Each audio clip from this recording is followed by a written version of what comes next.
What is going on, you guys? Thanks for checking out the channel. What I want to talk to you about in this video is habit implementation and why it is so important. So I'm going to start this video off with an illustration of a diagram that is extremely helpful in my opinion. So with any goal, whether it be fitness, nutrition, mindset, building a business, playing a sport, anything that requires skill, this is going to be super helpful having this framework. So we have this pyramid here. Boom. I don't know how well you can see it, but I'm going to explain. So at the bottom of the pyramid, which is the lower of the totem pole, we have unconscious incompetence. Now at this point in the journey, this means that we are unconscious, we are unaware that we have incompetence in a skill or a particular field. So we are unaware of the gap between where we are and where we want to be. Now, once we become aware of this, we end up moving up to conscious incompetence. Now, this is one level up towards ultimately mastering a skill. And conscious incompetence means you become aware that what you're doing is not working. The results you're going for are not bearing fruit, but you're conscious of it. You're trying to figure out the way. You're trying to find ways of finding the answer to becoming more skillful, right? So you're conscious that you have the incompetence. As you become better with that, pretty soon you now become conscious competence, and you move up one rank on the pyramid. Now at conscious competence, you've tried so many things. You've looked into the research and the answers as to how to do these things. So now you have the competence and you're conscious of it. But at this stage, it requires a lot of energy, a lot of effort, a lot of brain power, focus, and willpower to really find, to get yourself in that zone, do the work, and also get the result you want from it, right? So basically, you're expending so much energy really trying to get the answer, and you get it, but it's like, wow, that wasn't easy. The ultimate top of the pyramid is where you will next get after doing this for some time, because you become better with it, and with practice, with skill, these things become a lot easier to do. Now you move up into unconscious competence. Now in the unconscious competence part of the triangle, you are unconscious, meaning you are doing these tasks, these skills at such a high competent level that you're now unconscious of it. So for example, you guys ever do a skill like, I don't know, do a right hand layup if you're a righty. If you're a lefty, the opposite. But if you're a righty, you practice your right hand layup. You do it so many times. You go off the right foot, then you go off the left, and you're jumping off your left. Boom, you got your 2 strides down. It's super easy now after doing it hundreds, thousands of times, that when you're in a game, you don't have to think about taking the right steps. You just do the layup, and if you're tall or have bounce, you dunk, right? But at that unconscious competence level, you don't have to think about these tasks, right? Like these pro athletes, they're not thinking about what to do. It's all instilled into them because they've practiced it so many times.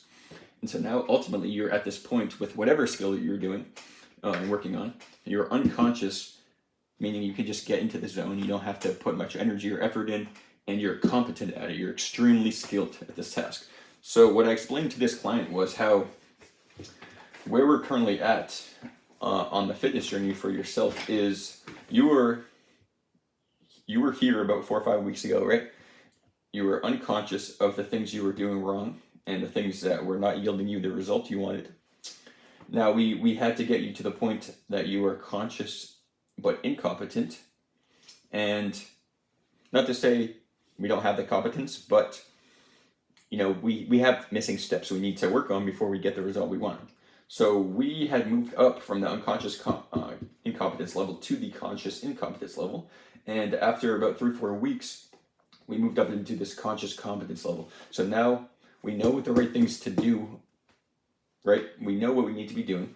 We know that they produce results. We've seen the results. We've seen muscle mass increase. We've seen body fat decrease. We've seen increases in our energy levels and just feeling better. But it takes a lot of skill, a lot of effort. We have to remember to stay on top of these things. And what I explained to this client was pretty soon we will get to an unconscious competence level where now these skills, these tasks, because you've practiced daily actions so many times, and because you've also tied it to a positive emotion, you now are doing these on an unconscious competence level, which is ultimately the goal. You can eat intuitively without having to worry or think, right? Because now you know what to do, and it just requires far less effort. Now, what I explained to the client after giving this explanation was that we cannot just jump from unconscious incompetence to unconscious. Blah. That's a tongue twister. That's the first time in this video I've messed up yet, or at least I think. Unconscious incompetence, jumping up to unconscious competence. We can't get there in one step, right? And if we try to do that, that's when we have things like burnout. Maybe we fail miserably, and then with a nutrition example, as for this client, we bring your calories up 800 calories, bring your protein up 50 grams, your carbs up 70 grams. This is what we want to get you to get the best result. But, you're not conscious of it and you're not competent. So because of that, you're going to end up just getting back down to this cycle, and you're just going to continue staying in this hamster wheel. So we want to slowly get you from unconscious incompetence, which we already have surpassed, to the conscious incompetence level. And now that we're doing that, we're working our way up, we're getting closer to that conscious competence level. So now we know what the right things are to do. And this client is telling me like the answers I want to hear, meaning I'm asking like, why are these things working for you? Oh, blah, blah, blah, blah, blah. And this is the reason that I gave you these tasks, is because I know that these things yield this result. But I can't throw it all at you at once, because you won't do any of it and you'll get overwhelmed, right? And so we want to slowly work our way up. And this client explained how longevity, staying long-term and not being restrictive is the best bet. And I 100% agreed. I said, hey, well, that's exactly what the intention of my coaching is what I want you to get from my coaching is getting from this point, moving from this point up to here, so that you can, eat intuitively, not have to worry so much about stressing over if you're going to hit your protein target for the day. You're able to, travel with your family. You're able to go out to restaurants and not have to ask the waiter or waitress if they have seed oils in there. Like you just now are so competent and unconscious of these things that you know that I can have a good balance while also not letting my mental energy be drained into that one avenue of just fitness and health, right? So this client in particular explained that the one word they would use to describe, I didn't ask for this question, this client just said this, the one word they would use to describe their why they were doing what they wanted to do and why they wanted to continue was lifestyle, right? And this client explained how I don't want it to be a diet. I don't want it to be strict. I want it to be a lifestyle, but I also want to make these results. I want to make this progress. So it's like, okay, well, we need to find our in between somewhere, that gray line in a sense. We don't want to be all black or white, because that's what you've been doing, your entire life, being black or white.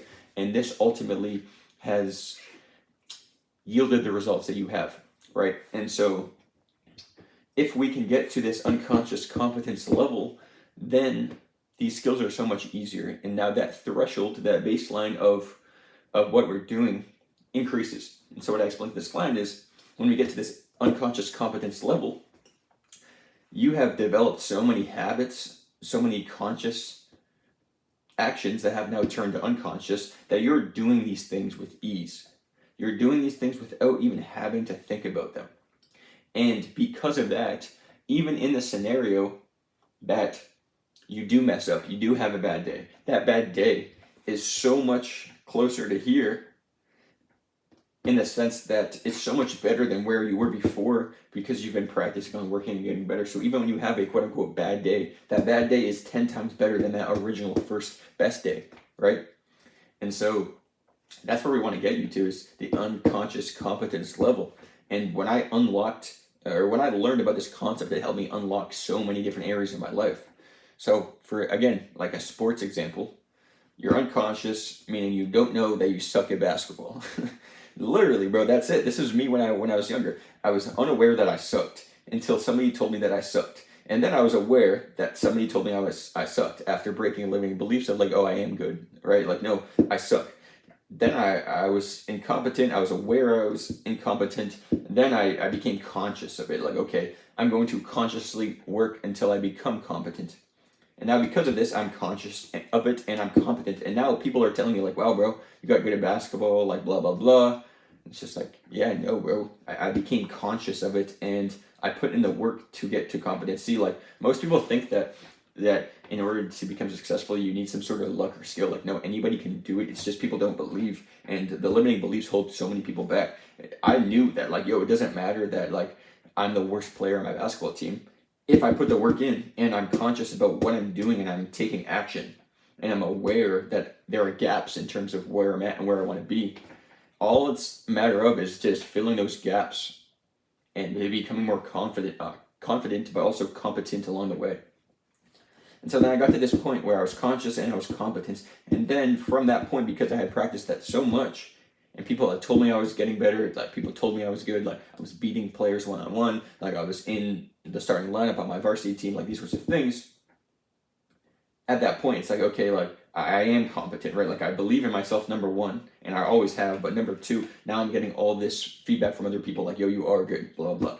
And so, okay, now you're moving into unconscious competence. And not to say I was ever truly fully there, I don't think I would, but in the analogy, hopefully it makes sense where, okay, now I'm unconscious competence, so now I'm just in the basketball game, I'm in the starting lineup, and not having to worry about getting stressed out about like if I do the right thing or the wrong thing. I'm playing in the game, I'm just having fun, and next thing you know, like I'm unconscious of how competent I am, so I'm just in the flow, and I'm performing ultimately my best. And I think that's the main reason that a lot of these pro athletes excel, like Jason Tatum, Kobe Bryant.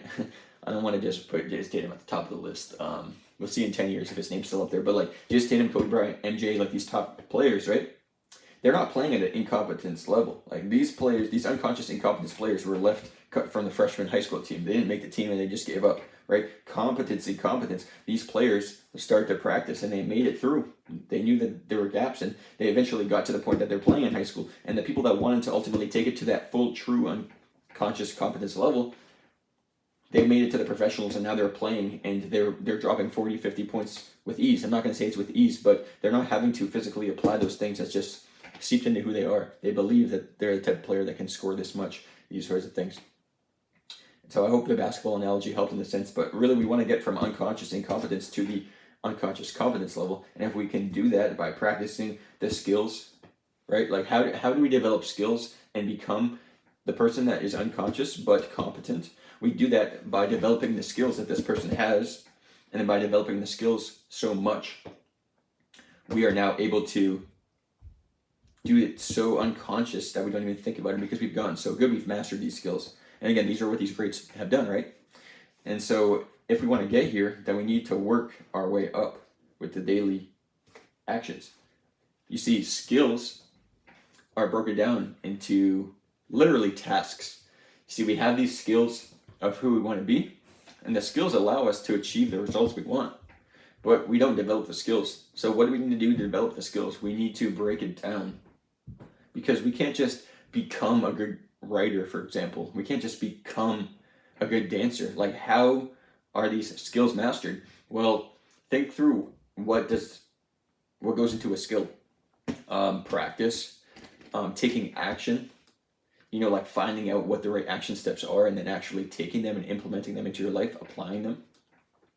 So if we can break the skills down into actions, that means that anybody has fair playing ground. It doesn't matter who you are, what you are, whatever.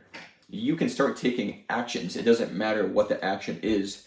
If you find the right steps and you start just taking those steps, you're now taking action on the things that actually matter in relevance to your goal. And now the more often you take those actions, the easier you become with them. Just like with the writing, right? You're writing, I'm just going to go and journal, for example, 10 pages. I don't know, just 20 minutes, whatever, just go on a run and just write down whatever. You do that so often, now you're learning the skills of becoming a good writer, getting into that creative headspace, getting into the flow, and you're also being reminded by yourself, like, well, you're seeing external validation, like you're tangibly seeing the written piece of copy you just put out, and you're like, well, like actually it's not too bad, right? And so ultimately by taking actions, you gain the skills that you need, and then by gaining those skills, you become that person that is competent. And then practicing that competence over and over and over and over and over and over and over again, you eventually become unconscious of it. And this is really the cycle we want to go through, but we want to stop when we get here right? But when we get here, we have to realize that that pyramid actually flips. You see, now we're unconscious competence, but we're back here. And the reason for that is we always need to be progressing in life, whether it's business, relationships, building muscle, finances, whatever. You always want to have a higher target point that makes you keep going, right? And so we get to say this unconscious competence point right here, right? I'm going to show you why I flipped it. Unconscious competence. So say I'm one of those professional basketball players, right? Kobe Bryant, MJ, whoever, Tatum. I'm unconscious and incompetent, so I'm excelling at the top of the NBA. Now, let's use Jason Tatum as an example because he's still young, right? In terms of NBA and how many years he's probably going to play, probably over another decade at minimum.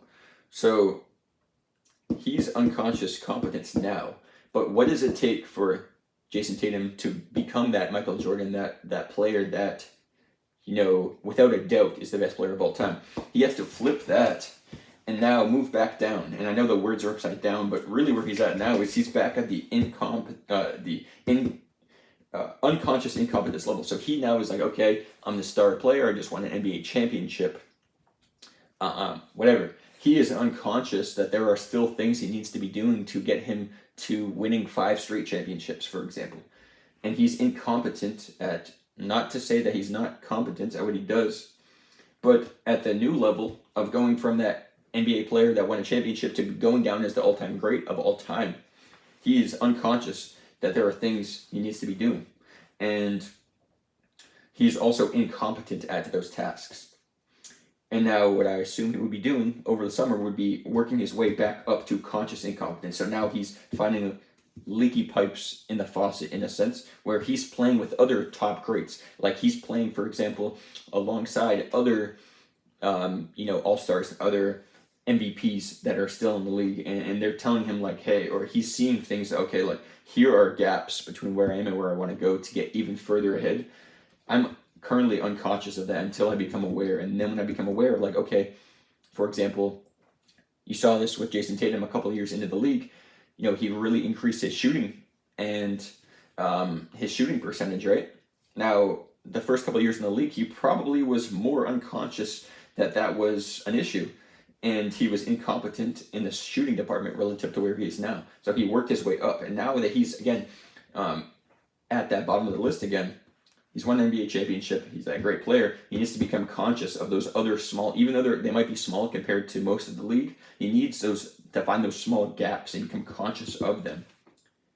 And when he finds those, he understands that he is now incompetent. And whether it be as small as, okay, my left hand is not as strong as my right, dribbling a basketball or whatever, he becomes aware of this, and now he's conscious that he has the incompetence. And no matter where that incompetence comes from, it can be the most minute thing. You always need to find this triangle because it will continue propelling you into further goals. And so now Tatum is at this point, conscious incompetence. He needs to get to conscious competence where now, okay, his shooting ability is off the chart. Like he is in the category with Steph Curry, Klay Thompson, like, yo, don't leave that guy open. Like he's not missing a shot.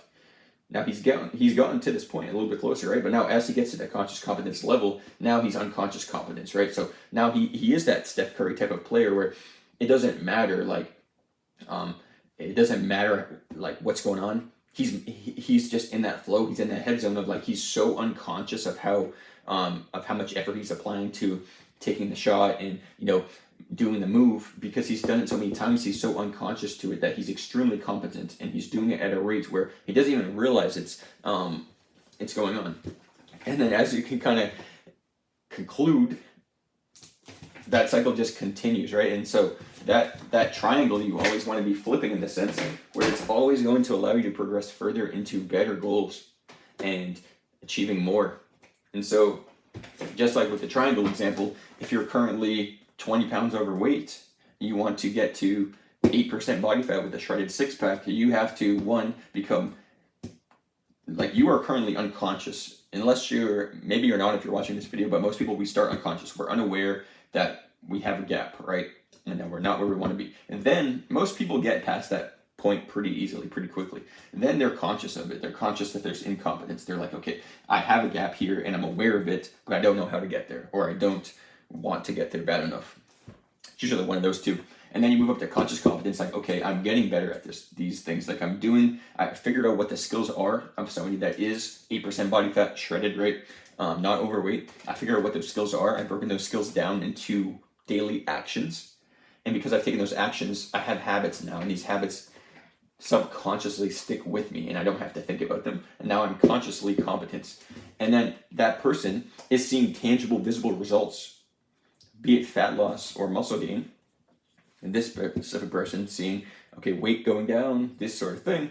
They're competent now to an extent, but they're conscious of it. So they know, like, okay, I'm losing weight and it's going well, but I need to be going to the gym 5-6 days a week. I need to be constantly remembering how many calories I'm eating, how much protein I'm getting. As this person develops enough practice, they develop more and more of these skills, and they stack, add bricks to the layer. Pretty soon they are unconscious competence, meaning they're at a spot where they're going to the gym, they're intuitive with their eating, they're intuitive with their workouts, they're doing these things, but it doesn't have a mental burden, it doesn't weigh them down, and they're doing it as just part of their lifestyle. It has seeped into their subconscious mind and become a part of who that individual is. This is now part of their DNA. They are a person that is healthy, they have a healthy lifestyle.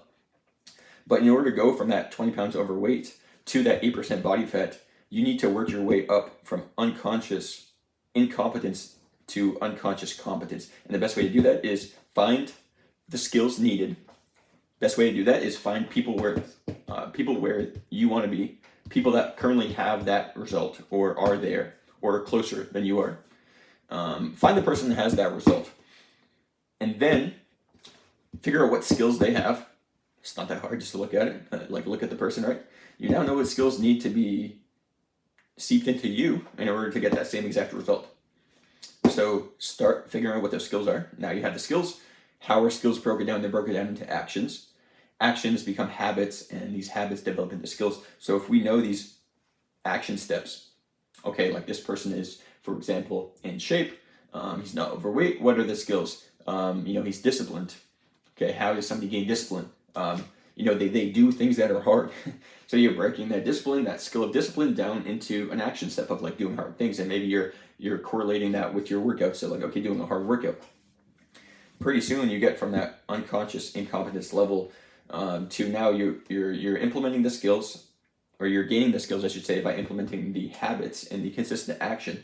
And then you're very conscious of it. But because you've done this so long, the habits pick up, and now you're conscious of it, but you're very competent. So you're good at these skills because you practice them so many times. You just have to give some thought to it. And eventually, again, you're unconscious of it. And this is really where I don't want to say I'm perfect, but this is where I've gone in my fitness journey, right? I've become so unconscious of the tasks that are necessary to gain and maintain the physique I want. Because I practiced so many times, all the action steps, gain the skills, become competent in it. And now that I've become so competent in it for so long, and I was conscious of it, now I'm unconscious. I'm going to the gym, and all of these things come so much easier to me. Now, I hope that helps some of you guys. Just remember that any skill you want to develop, it's possible. You just need to find the skills of somebody else that's doing it, and then just replicate, right? If you can become aware of what you're doing, then you now see what gaps there are. And once you see those gaps, you can start working on improving those gaps by just implementing action steps.